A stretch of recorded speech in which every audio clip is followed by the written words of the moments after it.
अस्सलाम वालेकुम, मैं हूं doctor Sara Salman and welcome to my YouTube channel.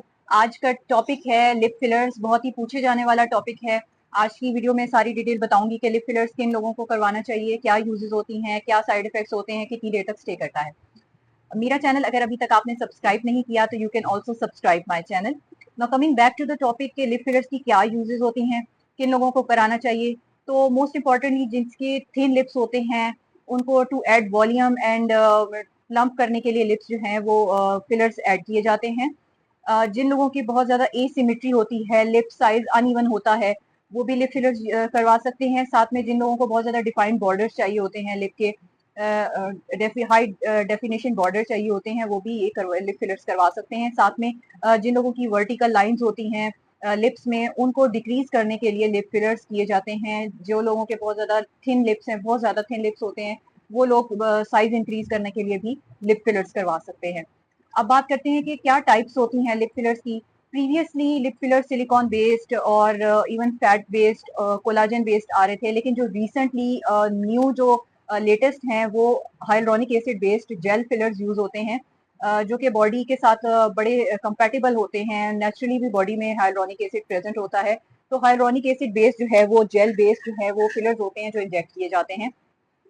Procedure की बात करें तो नम अंडर एसेप्टिक कंडीशंस जो है वो पहले तो लिप्स को नम किया जाता है, एनेस्थेटाइज किया जाता है। उसके बाद जो है लिप फिलर एक छोटी नीडल में जो है वो इंजेक्ट किया जाता है, दोनों साइड्स पे सेम इंजेक्ट किया जाता है ताकि सिमेट्री रहे। और हार्डली ये कोई 30 मिनट्स, 15 to 30 मिनट्स का प्रोसीजर होता है। और इसके बाद जो है कोई स्पेशल आफ्टर केयर नहीं होती, बस आपने मसाज करना होता है ताकि कोई लंप्स ना बने, एक जगह पर इकट्ठा ना हो जाए। फिलर जो है वो उसका मसाज करते रहे। पेन के लिए आइसिंग की जा सकती है, इतनी कोई पेन स्वेयर नहीं होती। आइसिंग के साथ वो भी खत्म हो जाती है। और अगर इसका देखा जाए तो 24 आवर्स तक लिप्स पर स्वेलिंग रहती है। पेशेंट को एडवाइस कर दिया जाता है कि कुछ भी जो है वो कॉस्मेटिक्स यूज नहीं करनी, लिप बाम, लिपस्टिक वगैरह 24 to 48 आवर्स नहीं यूज करनी, और आइसिंग करें और स्वेलिंग जो है उसके साथ सबसाइड कर जाती है। इसके अलावा जो है वो ज्यादा कहा जाता है, पेशेंट को गाइड किया जाता है कि एक्सरसाइजेज या स्वेटिंग ना हो, ऐसा कोई काम जो है जिसमें जैसे एक्सरसाइज है, जिम है, तो वो अवॉइड करनी चाहिए। और इसकी कोई स्पेशल आफ्टर केयर नहीं होती। इसके साथ साथ बात करें तो लिप फिलर्स कितनी देर तक जो है ये प्रोसीजर कराने के बाद स्टे करते हैं, तो it stage for 12 to 18 months जो है ये फिलर्स जो है वो स्टे करते हैं, और उसके बाद ये डिजोल्व कर जाते हैं।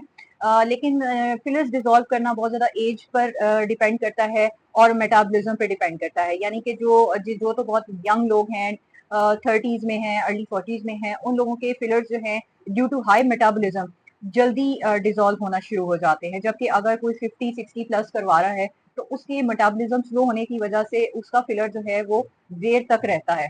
So it is the basic difference के जो है लिप फिलर का जो स्टे करने का पैटर्न है वो भी वेरी कर सकता है। यंग लोगों में जल्दी लिप फिलर डिजोल्व कर जाता है। अगर इसकी साइड इफेक्ट्स की बात करें तो मिनिमल सी पेन रहती है 24 आवर्स तक। और जो है वो प्रोसीजर अगर एक्सपर्ट सर्टिफाइड डॉक्टर ने किया हो तो ऐसा कोई कॉम्प्लिकेशंस नहीं है।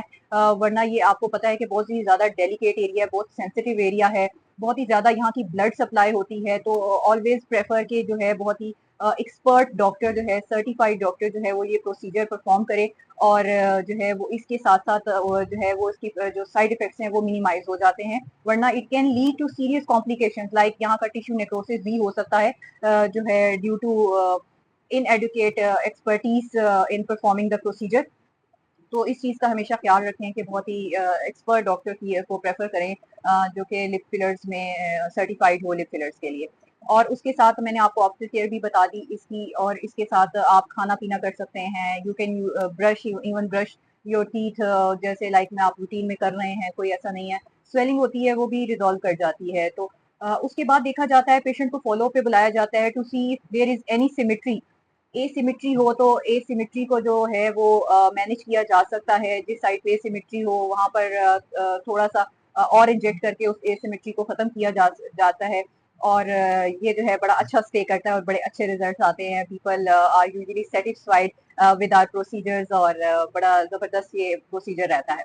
तो अगर हमारा कंटेंट आपको पसंद आ रहा है, इस टॉपिक के हवाले से आप मुझसे कोई भी क्वेश्चन करना चाहते हैं तो यू आर ऑलवेज वेलकम। और अगर आप हमसे ट्रीटमेंट लेना चाहते हैं तो you can always contact. Thank you very much.